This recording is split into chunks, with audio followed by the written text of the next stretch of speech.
in the world are currently infected. Now, the puzzle is quite fascinating. The only way you can get infected with schistosomiasis is if you walk in water that's infected with this parasite. There is a snail that essentially transmits the parasite, and it quite literally penetrates your skin without any wounds to infect you. Lots of water bodies around the world are infected, and we started asking the question of what could we do. And we figured out that there is an Achilles heel in this disease.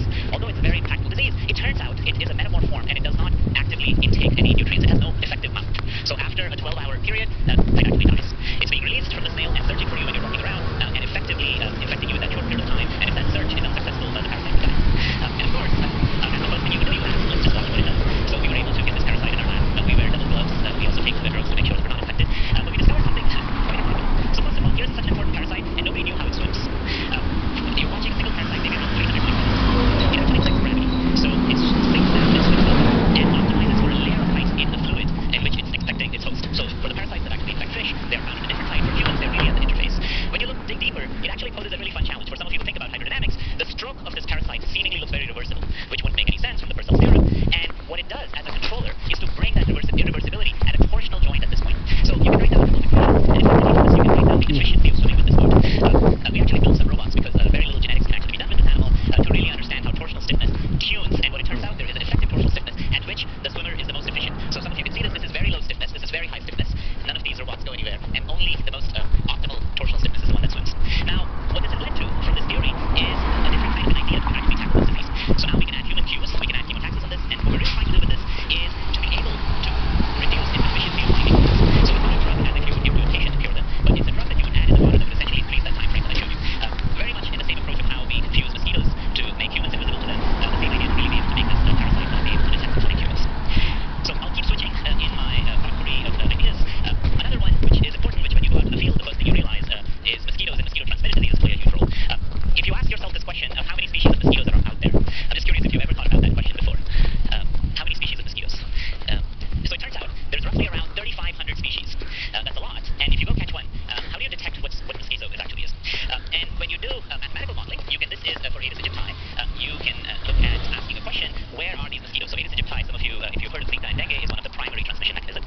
But the challenge is, in the entire computational modeling for Aedes aegypti distribution for the entire continent of Africa, there's only 500 data points. So this map is not just the distribution of mosquitoes, it's actually the distribution of entomologists. Because those are the entomologists that are out there who are really collecting this data. So we started asking, how do you change this? How do you really bring this out that anybody around the world could actually map mosquitoes? This is how it's conventionally done. When I am out in the field, I roll up my sleeves, and I wait for a mosquito to sit and bite me. This is the primary way that you would collect human biting mosquitoes. This is exactly how Ronald Ross 100 years ago actually detected that mosquitoes transmit malaria. So we started asking a question, and we stumbled upon a very simple idea. I'm sure you've recognized this favorite buzz of yours. Anytime who's ever been in a place around mosquitoes, they buzz in your ear. And 2009, a beautiful paper came out that actually talks about conversations between males and females. What they're really doing evolutionarily are converging to their love songs. These songs are produced by the near-field vortices from the wings, and because of that evolutionary event, mating technique, essentially mosquitoes have separated frequency bands. So we started asking a very simple question. Could we, using regular conventional cell phones that you might be carrying in your pocket, actually detect species of mosquitoes?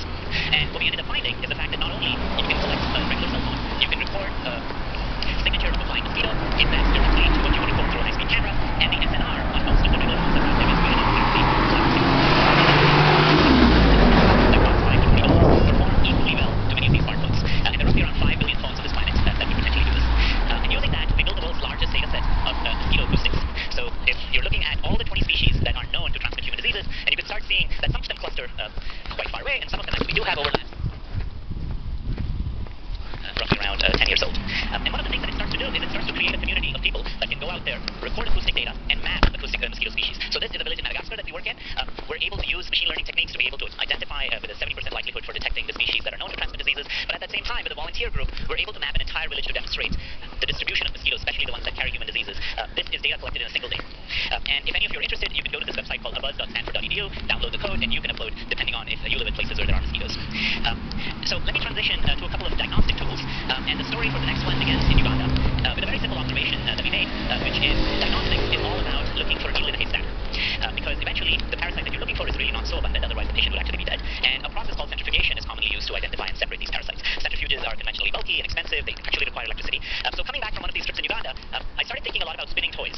And since I don't have that much time, I'll just give you some examples. Many of you played with yo-yos. A very good yo-yo throw is roughly around 4,000 RPM. So, that's actually an interesting mechanism to be able to separate samples. But that's not enough. And what we started asking is a very simple question.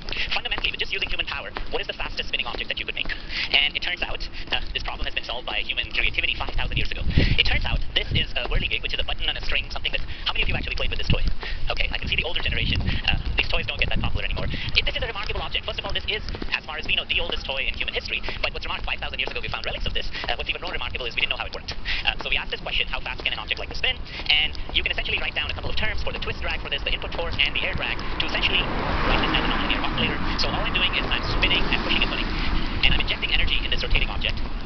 And just using and parameterizing these equations, we're able to optimize this object to spin not at 10,000 RPM, but around 125,000 RPM.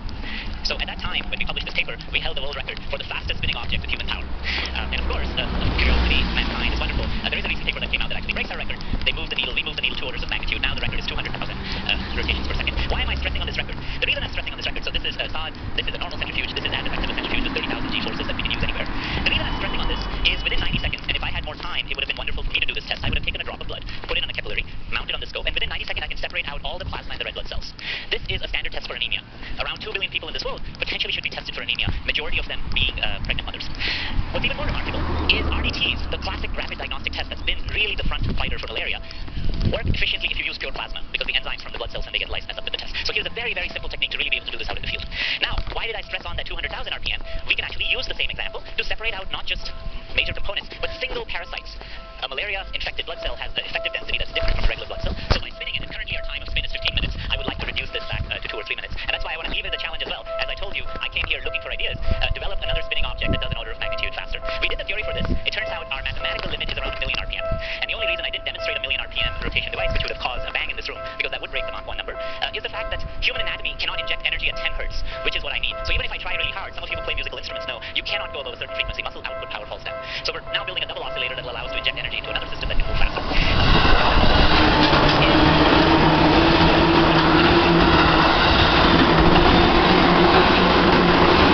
Walking distance from any known roads. A kid here that gets malaria actually has to be carried by their parent on their back that distance, and this is the first place that we are starting to run clinical trials of this for malaria. And just for some of the physicists in this room who have never been to a clinical trial, this is what a clinical trial looks like, and these are some of our colleagues from Madagascar who are processing for samples and talking at the same time. Okay, I think one of the other things that is happening is you might be realizing that I am really building some very simple things. You know, this object cost me 20 cents to make, and once we publish that, there are tons of papers that have come out. Now there is a cell phone charger using a system of piezoelectricity in this device. There are a couple of papers that essentially talk about pushing the bounds for this for many other biological assays. But it's wonderful to see once an idea is floated in a community, the community takes it forward.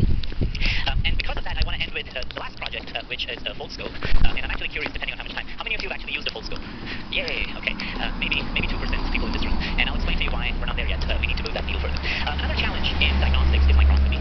But also, microscopy is the bread and butter for life sciences and not just small-scale physics. And if any of you walk around this city in LA and just randomly ask a person, have you actually seen through a microscope? Or have you actually seen your own blood cells? I'm curious what the answer would be, but majority of them would actually say no. Maybe they've seen something in high school, and in most countries in the world, when you give your exam for microscopy,